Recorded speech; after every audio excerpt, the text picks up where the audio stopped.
You're manifesting your reality at all times, whether you like it or not, whether you are conscious of it or not. So you might as well be conscious about it and create the reality that you desire. Hi, my name's Taylor and welcome back to my channel. I make videos about health, travel, spirituality, and in this video I'm going to be sharing with you my favorite tips for manifestation. Maybe you want to manifest your dream partner, maybe you want to manifest a new house, maybe you want to manifest your dream career.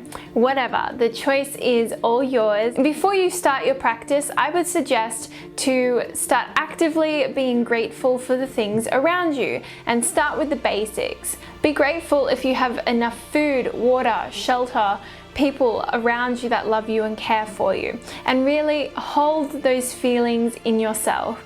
Really feel the appreciation for all the things that the universe, God, whatever you call it, has already given you. If you can't really think of anything off the top of your head, or you find it hard to conjure a feeling without actually doing something, grab a piece of paper and write a gratitude list. I have been recently starting my mornings by writing down things that I'm grateful for. It doesn't even have to be long. I just write 3 lines at a time of things that I'm grateful for every single day. I cannot stress how important this point is and how important it is that you show gratitude to the universe about everything in your life. If you got a really amazing, expensive gift for your best friend and you gave them the gift and they didn't really care or say thank you for you giving them that gift, would you feel inclined to keep bringing them gifts? Or would you just think to yourself, that person didn't really care, so I'm not going to put so much effort in next time? This analogy can be used with the universe, because the universe already gives you gifts, and if you don't acknowledge them or show appreciation,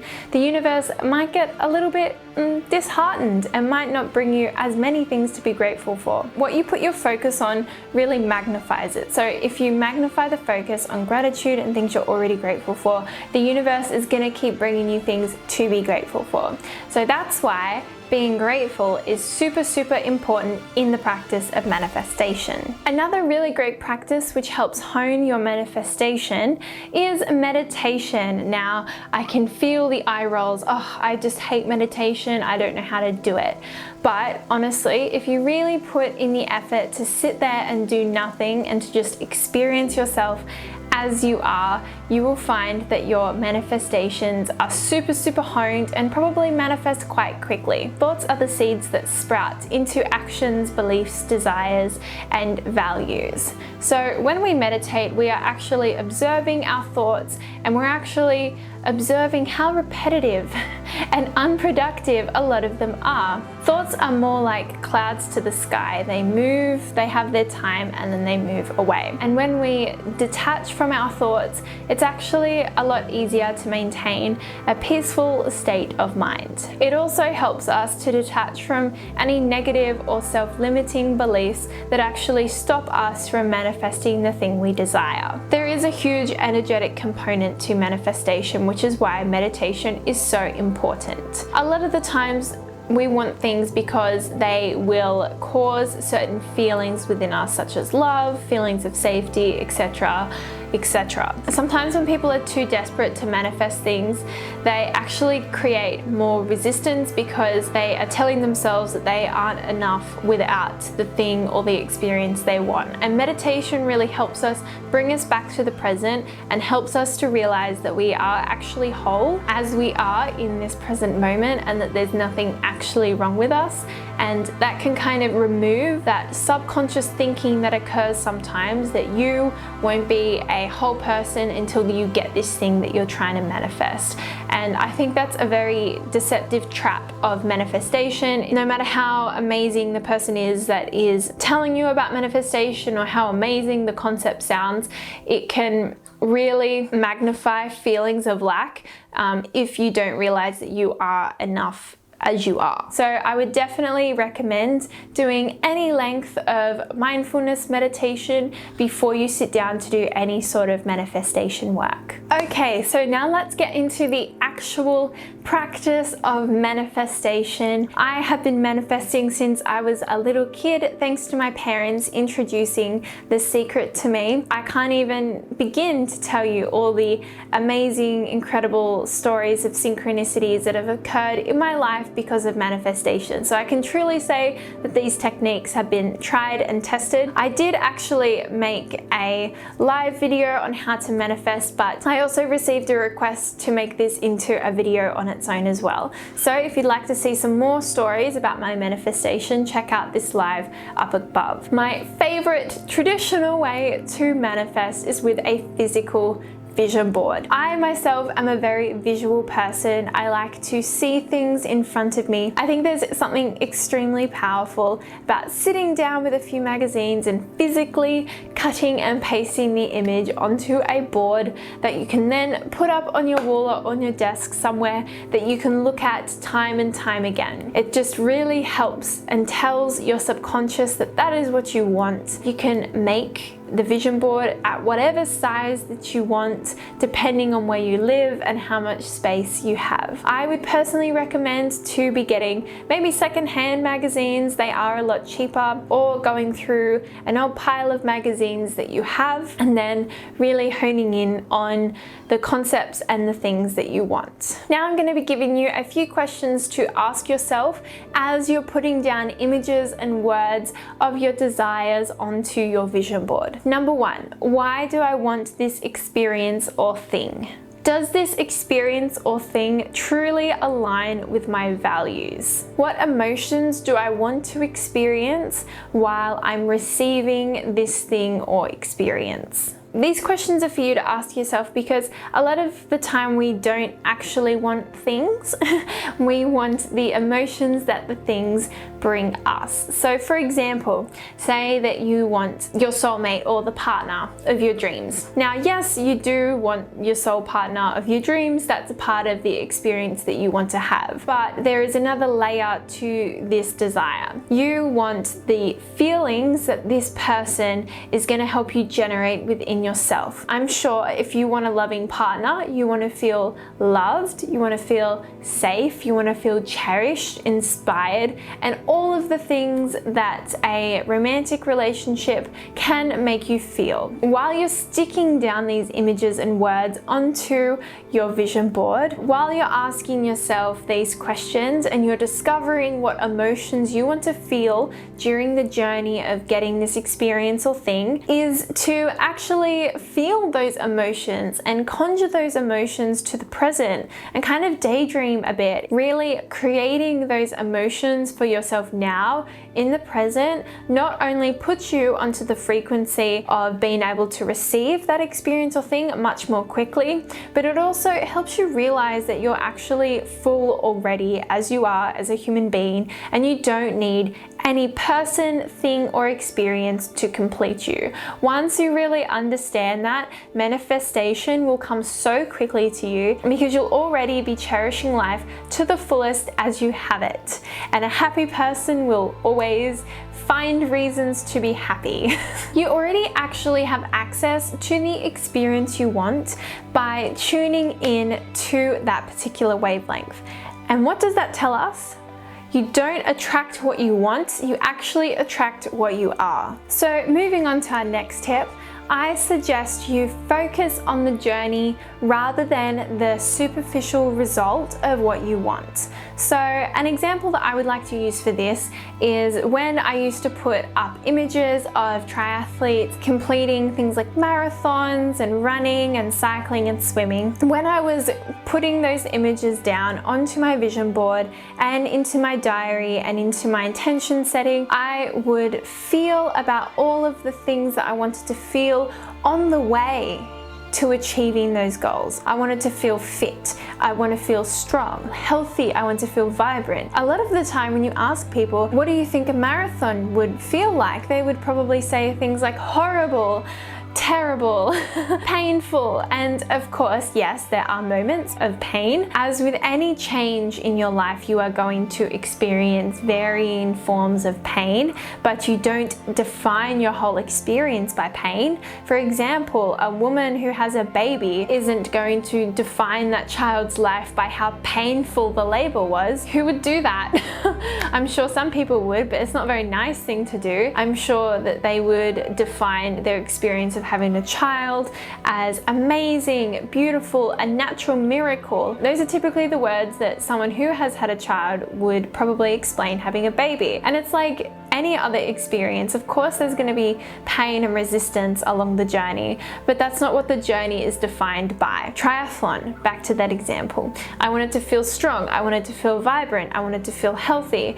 And I imagined this at all points of the journey as I was putting the images down. And some of the races that I've completed, I've done quite well for the first time I've ever done it. You need to really hone in on the emotions you want to feel along the way. Of course, results are lovely and nice and important sometimes, but we also need to enjoy ourselves and take care of our mental health along the way. So an example I would like to use as to what not to do when you're manifesting is what I did in my HSC. I had the result in my head that I wanted, and I obsessed so much about the result I actually forgot completely to enjoy the journey, and I felt so stressed out about my exams because I only cared about the result and I didn't care about how I felt on the way to getting the result, that it just was not an enjoyable experience. I got the result I wanted. I think I would have done better if I had taken better care of myself and my emotional health along the way. If you just get hung up on something in your mind and it's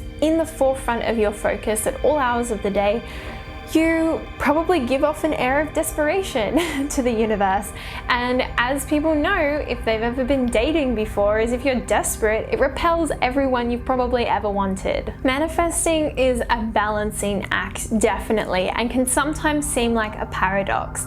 But I hope the tips I've just given you to think through while you are creating your vision boards will help you and help you walk that line of energy. Just a word of caution, I would definitely be mindful of the space you're in when you are creating a vision board. When I was younger, I did make a huge, gigantic vision board that stayed in my room, and I didn't really mind if my family saw it because I trusted them with my dreams. That was fine to stay out in my room on view. When I have lived in share houses before, I haven't always wanted to share my dreams with all of my housemates. I would recommend you making a smaller vision board and potentially putting it in your cupboard or on the back of your cupboard door if you are a little bit worried about other people having a sneak peek at your upcoming dreams. This isn't to scare anyone, but I do advise that you are cautious in who you tell your manifestations to. So of course there is a point where it's great to talk about our dreams and our manifestations and our plans with other people, but I would advise against it in the very early stages when you are making vision boards and journaling and writing intentions down. Why would you not tell anyone? Because sometimes people accidentally crush your dreams. Some people are intentional about making you feel small. In Australia, we call it tall poppy syndrome. But other times, some people project their self-limiting beliefs onto us. Their self-limiting beliefs make them feel safe, so thereby they will try and transfer that onto you. Obviously, we make mistakes and sometimes we tell people that we shouldn't, and then we can deal with it anyway and still manifest our dreams, but I would advise against it. An example of this happening in my life was when I was in high school. I started going to screen acting auditions. Now, I lived quite far away from the main city in my state, so every time I got an audition for a commercial or something like that, I would have to take a whole day off school. For a couple of months, I was taking quite a lot of time off school, and one of my friends one day, well, she was supposedly my friend, said to me, "Why are you never at school?" And I said, "Well, I'm actually going to acting auditions." And she's like, "Oh, have you gotten anything yet?" And I was like, no. And it actually didn't make me feel very good about myself or what I was trying to do. It actually made me feel a lot of pressure to actually get an audition, even though I was only trying it out to have fun with the process as a 16-year-old. I did eventually land an audition, and once my other friends found out and actually saw me on a national commercial, they were really supportive. But just a word of caution, a lot of people aren't going to be supportive until you're already somewhat successful. So sometimes just keep it to yourself. Just walk before you do the talk, because it's just going to make the whole process a lot easier for you. Now, this point is going to seem quite paradoxical to what I just said. You know the people around you really well, and I'm sure you know their natures. If you find that you do have people around you that are supportive of you no matter what, and do encourage you to go after every crazy dream that you have, I would suggest actually to have a group circle manifestation. A group circle manifestation vision board DIY session.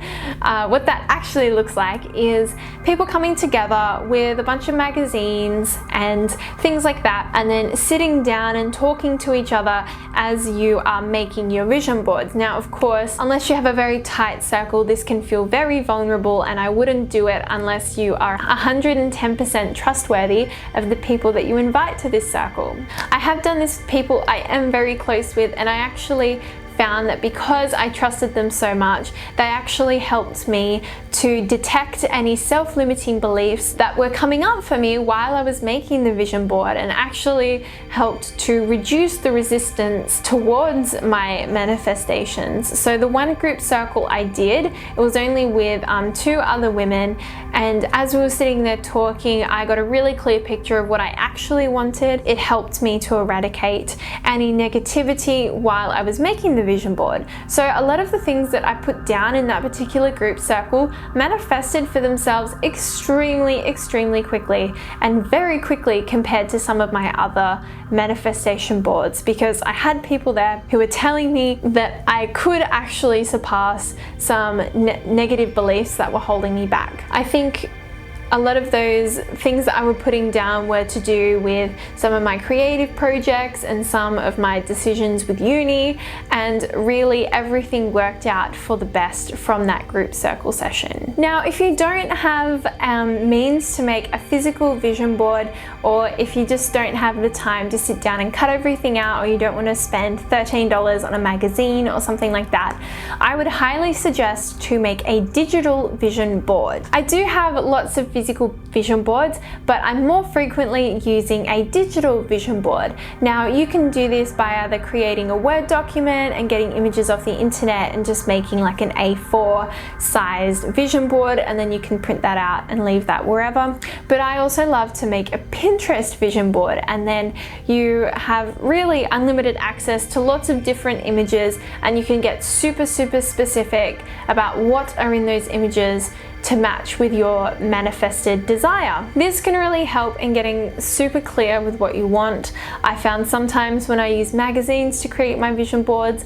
I would accidentally manifest something else that the photo was inferring to, but I didn't really want it there. I just put the photo in there because the general concept matched with what I was trying to manifest. So images are really important and powerful in how things manifest in your life. Creating digital Pinterest boards are really great because you can keep them in your phone, and if you're not feeling very inspired or motivated to do the thing or the process that you need to do in order to help the universe out, to help you to manifest things, you can just pull out your phone and have a look and just remind yourself of what your goals are and what you're wanting to manifest. I personally believe that what we put out into the universe comes back to us threefold, whether that is good or bad.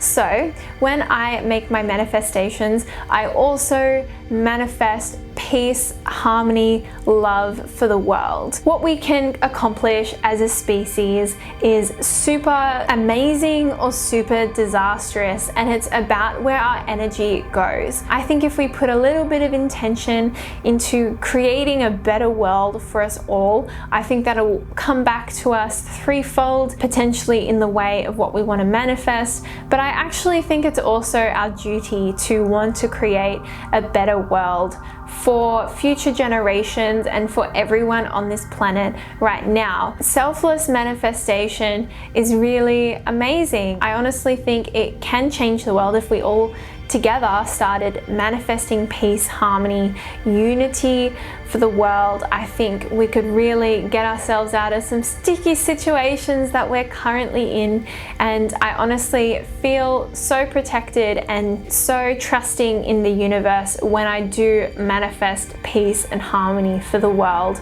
We actually do have an electromagnetic field around our bodies, and we are electrical water beings, and what we put into our mind, into our soul, into our body actually does make a difference. It does. To be honest, this is not a rant here, but I am sick of people telling me that just because I choose not to eat animals, that's not going to make a difference at all in this world. We all are powerful, and honestly, a lot of our fear is for how powerful we are, and we're scared of how powerful we can be if we get rid of our self-limiting beliefs. Why do you think the news makes you want to be fearful? Because you are more easily controlled when you live in fear. Fear literally makes us dumber. So if we can manifest peace, love, harmony for the rest of the world, who knows what we could accomplish? Like it really just blasts the cap on the limit for what we can manifest as a collective society. And I honestly believe that putting that intention and then even following that up with being peaceful and being mindful in our day-to-day actions and in what we create, it can create a huge difference. A huge difference. Even if you manifesting peace and love just makes you more peaceful in general, that means what? You might just be smiling more when you go to get your coffee, and then you smiling makes the barista happy, and then the barista that's happy smiles to the next person who's having a shitty day.